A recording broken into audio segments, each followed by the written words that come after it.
Tes area di tempat, wilujeng enjing siang sontan nungi subuh sadayana anu setia dina ieu podcast. Kumaha kabar dulur sadayana, ulah sedihnya lantaran ieu podcast episode terakhir urang.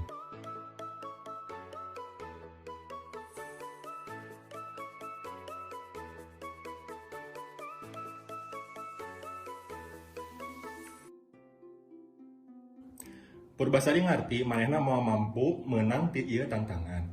Namun rasanya Gara-gara aneh sahat. oh heueuh poho kenakeun nama Nabi Muhammad Dafa Bagandendra. Ieu urang lanjut. Purbasari ngarti manehna mau mampu menang di ieu tantangan. Namun rasanya sareng cinta ka lutung kasarung nyieun manehna tegar. Purbasari nyekelan leungeun lutung kasarung. Abi nyaah ka anjeun, abi hayang anjeun jadi salaki abi. Ucapanna ka lutung kasarung. Cai panon langsung ngucur dina raraina. Lutung kasarung langsung nyepengan leungeun Purbasari jeung ngusap cai panon anu aya dina pipi putri anu geulis eta. Purbararang seuri kabahak-bahak. Lutung hideung eta tunangan anjeun. Muhun. Jawab Purbasari lantang tur mantap.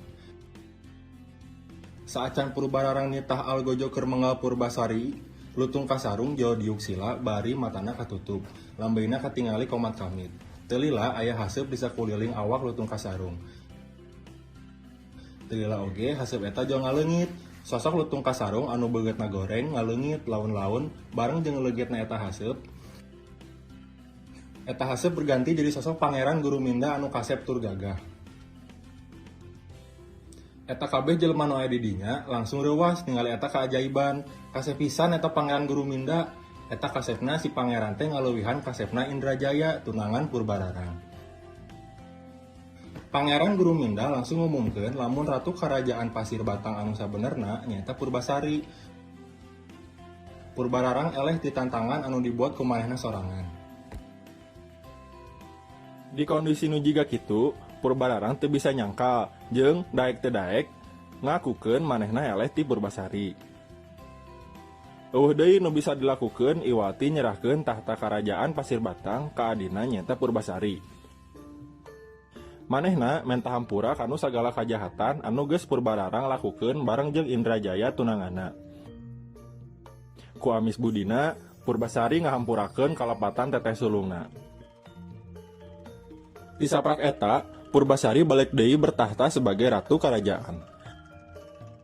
Sagenap rakyat atau pisan nyambut ratu nu anyar. Sakaligus leupas tina belenggu pamarentahan Purbararang anu kejam. Rakyat mungkin senang pas apa lamun Ratu Purbasari nikah jeung pangeran guru minda anu kasep tur gagah. Purbasari jeung pangeran guru minda pun hirup bahagia.